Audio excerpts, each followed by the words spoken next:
What's up, guys? Welcome to the next episode of The Wind Down. I'm here with a very special guest and very anticipated episode, KRNG Apollo.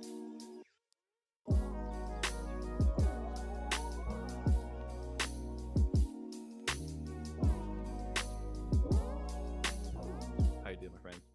Hello, hello. Here we are on The Wind Down. Excited to be here. I know this is a long-awaited thing. I've been all over the place, so I'm glad to be here and excited to sit down and chat and see what this is all about. We always started off with the same question. Did you bring your favorite drink? I did, and I'm excited. I'm excited about mine. Sort of. I think the viewers gonna be underwhelmed, but okay. I'm excited. Okay. Let me see it. Let me see it. You might be underwhelmed too. This is kind of embarrassing, but there's a reason for it, and it truly is. It's boring, okay? But it also, I have a spiel that goes along with it. Water. Ice cold water. And the reason for that is it really is. I drink a lot of water throughout the day. I've always been that way. And when I didn't realize that not everybody drinks a lot of water. And like, I was talking to like Henry's girlfriend, for an example, at one point, and she was talking about how she needs to drink more water. And I was talking to somebody else actually literally yesterday about how they need to drink more water. And growing up, my dad always kept water bottles in the garage, and he would always, like, throughout the day, he was like, did you drink a water bottle? Did you drink a water bottle? Like, when I was like super young, throughout my entire like adolescence, he always was like handing water bottles out to like the whole family. And I've just always grown up drinking like a ton of water throughout the day, because it actually is like really important for a multitude of reasons to be drinking and staying hydrated. So that's my little spiel on my very boring but very important drink. You will not believe the amount of people who bring water, but you were the first person to bring with ice. Yeah. Okay. Yeah. At least there's a differentiating factor. Okay, so taking it back to the very start, what was your first Sure. game that you could not stop playing? Like when you were at school, if it was that young, like you were just waiting to play that game. So that's actually a really interesting question. It wasn't Call of Duty, believe it or not. That was later on. The first game that absolutely took over my life, and my parents were actually worried, was RuneScape. Yeah, it was a PC like online, what do they call them? Mopart or RPG? Yeah. MOBA? Or MMO, something like that. I don't even know. Whatever. And basically, you click around to move around your character, and you go around and you can do different skills and woodcut and fire make and all these different like things to level up. And there's a whole economy within the game, and I became like obsessed with it. And I played it for like 3 or 4 years every single day for hours and hours and hours. And that was my go-to game. That's the first game that I was quote unquote addicted to. And my parents were definitely worried about it, but at the same time, they knew I enjoyed it, and I still, took care of what I had to at school and whatnot. So that would have to be the first game that I would say I was like hardcore addicted to. This next question is a semi two-parter, because I think you started content creating when you were still living with your parents, correct? Mm-hmm. Okay. Mm-hmm. So what definitely what actually got you to do that path of being a content creator or starting out, and how were your parents with that whole endeavor? Yeah, no, that's a great question. I actually really enjoy talking about that.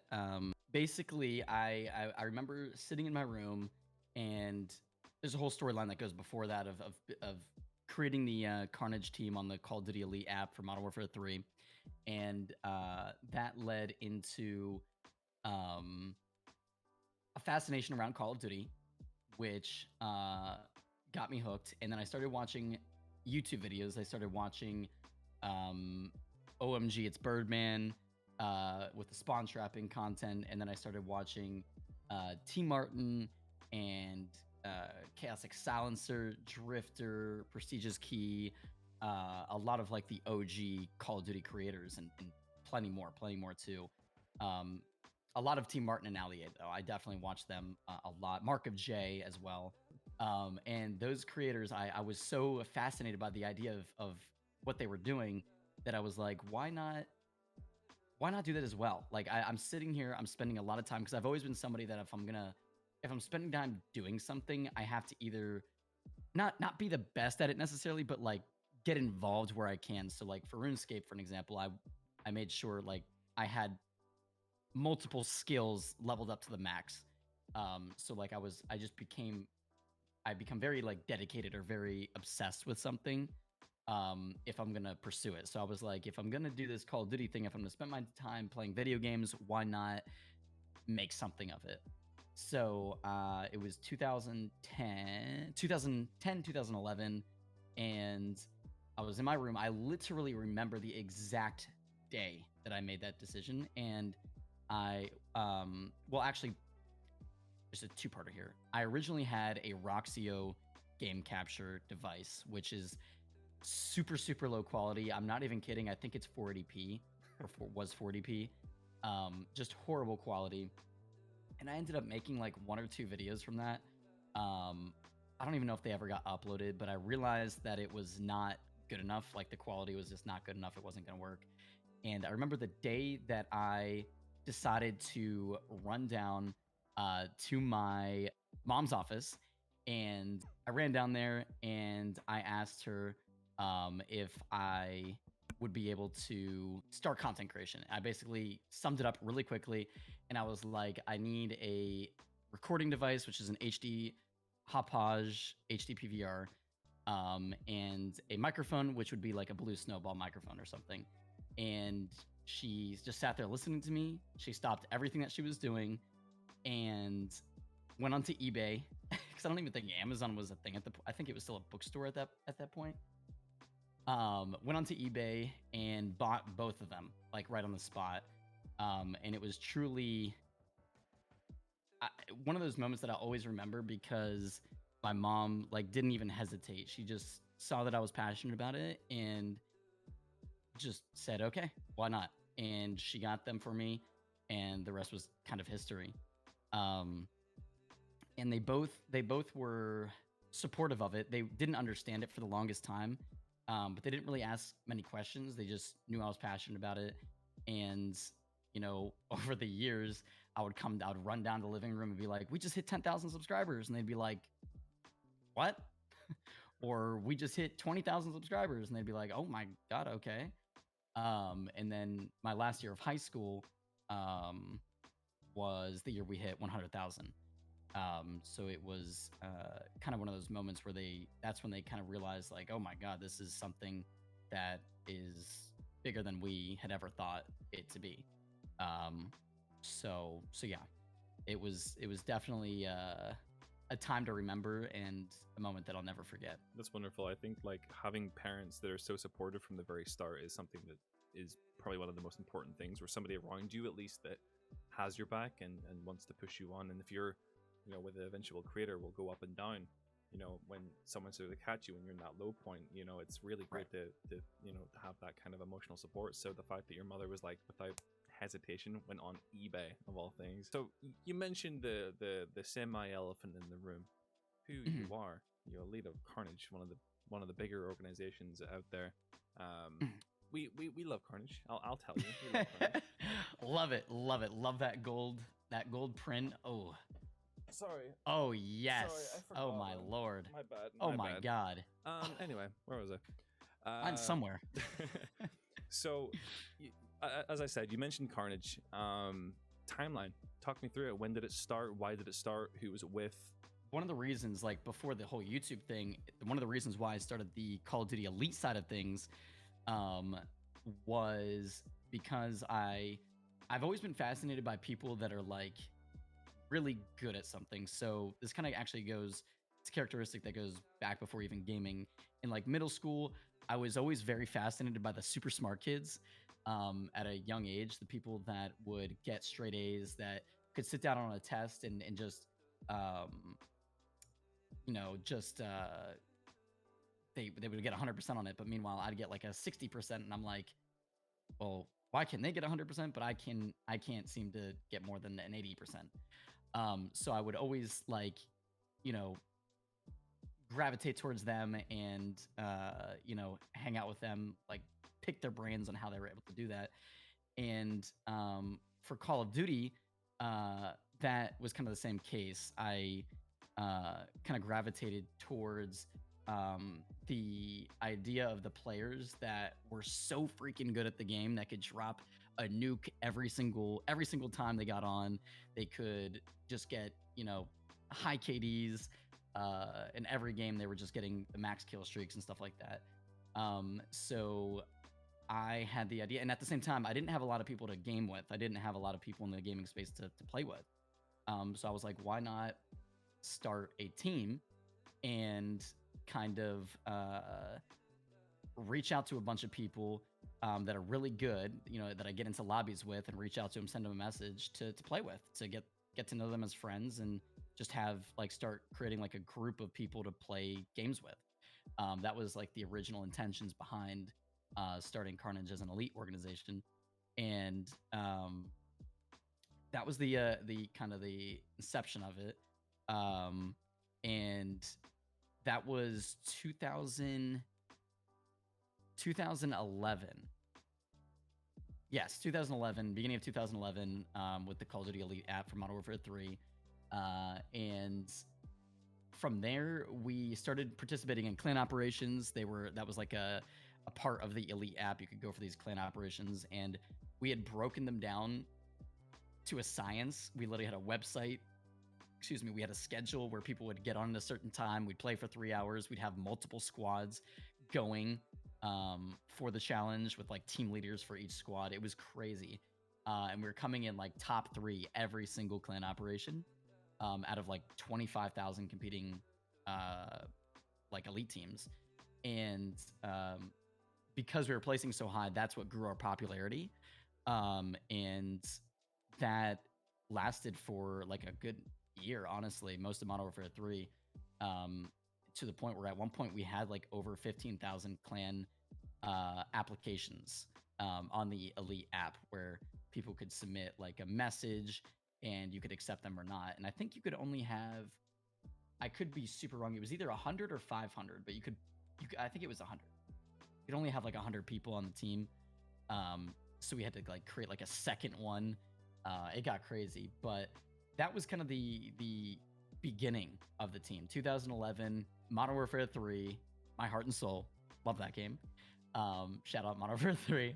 And how the team started. And then that's towards the end of Modern Warfare 3, but more so towards the beginning of BO2 is when we started the YouTube journey side of things. It's a silly question, because I just don't know the answer, and it's just for me. But why the name Karnage? What actually came? Why? How did you come up with that name? So that's a funny story as well. The idea behind the team again was to get the best players, that were getting the most kills, that were getting the highest score gameplays, calling in the most kill streaks, stuff like that. And that's where the name came from, Karnage. It's a powerful name. It's lots of killing, to be honest. That's what it is. So we then went to put that name in, and obviously everyone had FaZe was capital F, lowercase a, capital Z, lowercase e. So we wanted our own spin on that. And since it was a longer word, we just said, why not just make it all caps? So I made it all caps. And then when we put it into the Elite application, the word Karnage with a C was it came up as profanity. So we couldn't use it. So we put 4s as A's, and that also came up as profanity. So we tried. So that's when I switched the C to a K and made it K4RN4GE. And that was the name. Sure. Obviously, later on, years later, we got rid of the 4s and made it just Karnage. But that's how the name came to be. It's kind of a funny little story, especially with the K. But yeah, that's what created the name Karnage. I like that. Okay, so obviously, having been in a leadership role of Karnage for so many years, mentally, how challenging is it doing what you do, maintaining that leadership role?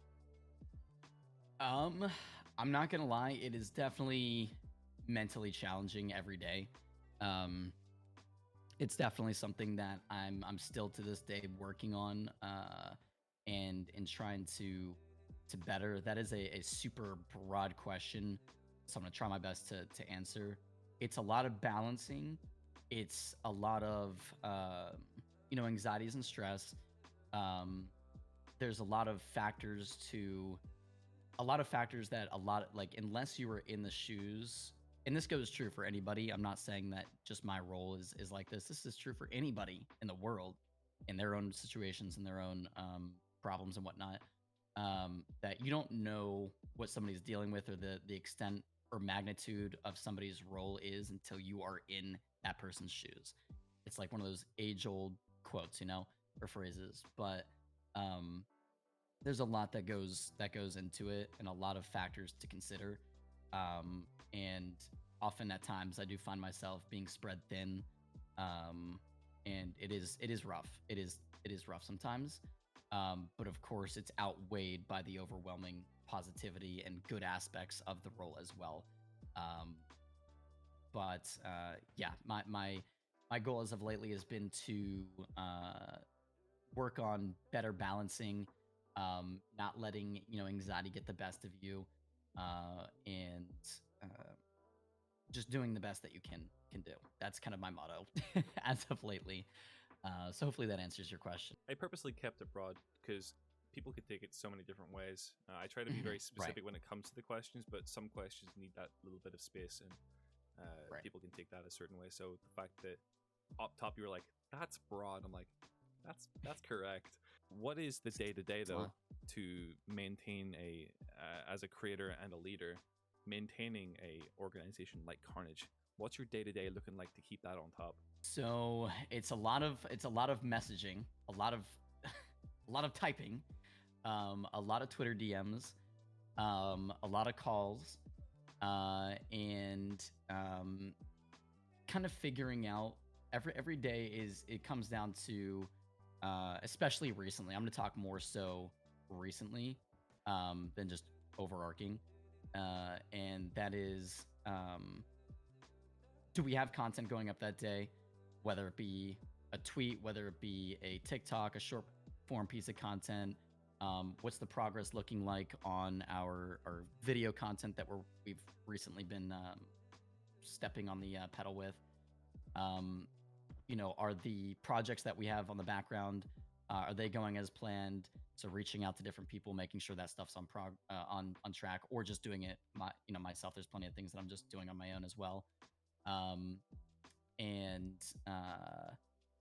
trying to figure out, planning on what comes next. What do we do next? What do we do 3 months from now? What's the launch of Modern Warfare 2 going to look like? So a lot of planning as well, months in advance. Um, Google Calendar, great tool. um, but yeah, it's a lot of messaging, a lot of getting in calls, and um, a lot of planning is what I would say. Going further from that question, sub question, you mentioned MW2 and your plans for MW2. What is that looking like currently that you could talk about? How are you planning to bring out the content for MW2? Oh, absolutely. I love to talk about this. We are hitting Modern Warfare 2 the hardest that we've ever hit a Call of Duty game since Black Ops 4. There's going to be daily content, not the weekly content that we're currently on. We're taking that to a whole nother level, and there's going to be daily content. Obviously, the content's not going to be to the same level or magnitude that the content is currently, because the videos that we're producing right now take a lot of time. Sure. But they're going to be there's going to be daily content still to a high level of quality.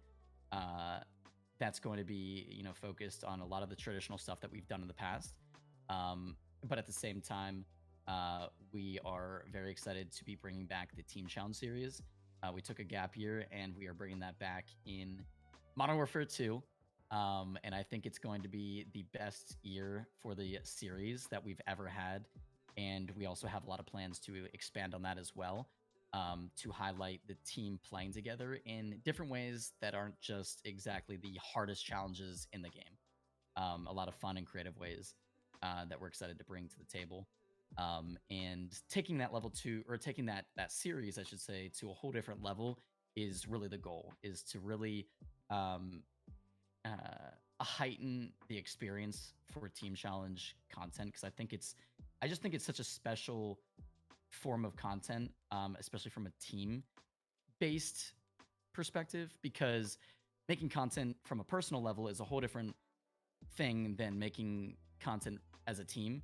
Because as a viewer, when you come to a channel, if I'm subscribed to you, I'm watching BLASPHVMY content. I know what to expect. I know what I'm going to be seeing. But for a team challenge, or I'm sorry, for a team channel, sometimes it gets a little bit more confusing, because there's so many different personalities. You don't know exactly what to expect. So taking that team challenge series and it kind of brings it all together, and expanding on that as well. Yeah, that series we plan on bringing to a whole different level. Recently, we've been getting just a lot of people, whether they're in my stream or tweets, just people saying stuff about, oh, I found you guys in BO4 team challenges or Modern Warfare team challenges, and I love that series so much. It was always so crazy to watch, and I hope that you guys are bringing that back soon. So seeing comments like that are very exciting as well. But yeah, Modern Warfare 2, we have big plans. It's very, very content focused, I should say. Not as focused on like events and other stuff that we've been doing a lot of over the last couple of months. More content focused, more inner team focused, and I'm really excited about it. I don't think I can be in a call with you, Landon, without bringing or mentioning another future plan like you guys have talked about from the Carnage extravaganza, which is the recruitment challenge that's been highly anticipated for a good number of years now at this point. Yeah. Is there anything that you want to explain further into the future plans for the RC? But I can't say too much on it, other than it is happening this summer. Get ready. It's going to be exciting. Like you said, the last one that we held was technically end of 2019, and it was a holiday recruitment challenge.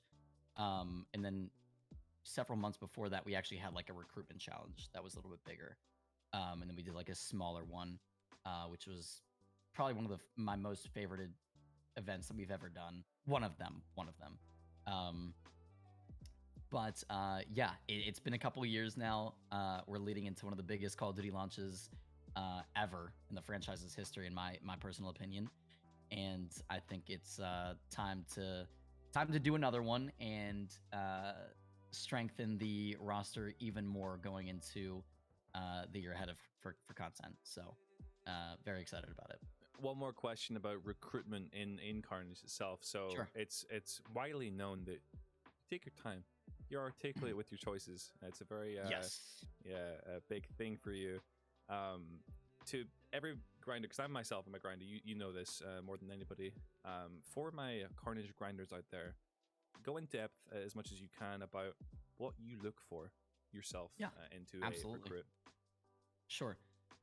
So like you said, as you know, I get criticized for it, not necessarily a bad way, more like a meme way, but I do take a long time to recruit. And we do have one of the smallest rosters in all of the gaming space. And that isn't by mistake. That's how we've always been. And I do like holding a smaller roster. Not saying we'll ever not expand past that. That's not the case. But I like to take our time to recruit. And when somebody is recruited, give them time to kind of absorb, into the organization, not, flood with a bunch of new faces. I think that's important for not just gaming, but just any organization as a whole. That's just something that I believe in. But when it comes to what we look for a bunch of different things. One of the most important things to me is just, are you a humbled individual with a good perspective on life, that treats people fairly, that doesn't get involved in pettiness and drama and stuff like that. Somebody that is level-headed and logical, and just a pleasant person to be around. I know that sounds like cliche, but just an overall pleasant person, because this person's going to be not only interacting and affecting the inner environment of the team, but also reflecting on our community, not just the Carnage community, but just reflecting as a creator in the overall gaming space. And I think it's just important to reflect well, to just everybody, that this is how content creators should act, and just and whatnot. So that's kind of one of the big first things that we consider. Then the second thing would be, of course, content, consistency in content, how you're executing your content, what differentiates you from other people. A lot of those cliches, but they are really important. Will your personality fit in well with the current team in our content, whether it be for Twitter, whether it be for Instagram, whether it be for YouTube, whether it be for streams, podcasts, whatever it may be. Is that person a good fit? And that isn't even a bad thing necessarily. Sometimes it's, I don't even mean that in a bad way, if that makes sense. No, it's like, of course. Yeah, like it's just sometimes, will they fit? Will they fit? There's some people that are great content creators. They're great in whatever they do, but it might just not be a good fit, and that's all. Once you're off everything, you're Landon, yourself. What do you yourself do to wind down? That's a really good question, and you're asking that at a very sensitive, not in a bad way, but a sensitive time, because I would honestly say that I'm not doing a good job at that right now. Okay. I don't really have something to wind down with. I have a friend that I talk to quite frequently, so like ending my day talking with her is something that I enjoy, and that really helps kind of wind me down and disconnect me from society and stuff. So, or not society, social media. That would be a big thing, alongside watching a movie, or lately cooking. I've been enjoying cooking. I've been taking that on as a hobby to begin to learn and have that skill set, and also eat better, and also save money because things are getting so expensive. So, ordering food, I had to today because today's just a busy day, but that's been something that's really helped me out. I love to get outside, and that's when I said I'm not doing a good job at it. I'm just not. It's a deep place to go, but I need to get outside more. I always preach how important balance is, and I myself am still working on that. So I need to get outside more. I love to be out in the sun. I love a good sunny day. I'm like a dad when it comes to the weather. I complain when it's cloudy and rainy, because I like a great, beautiful, cloudless, blue skies, sunny day out in the heat. There's nothing better in the world to me. I have one final question, and I have literally made this up on the spot, and this is these are always how the best questions happen, in my opinion. Yeah. So I've asked you a multitude of questions, deep and not deep. Are there any questions to ask me? That is deep. I like that. What excites you most about the future? The possibilities of molding what you want, when you want, how you want. As a creator, you are in control. You're technically self-employed.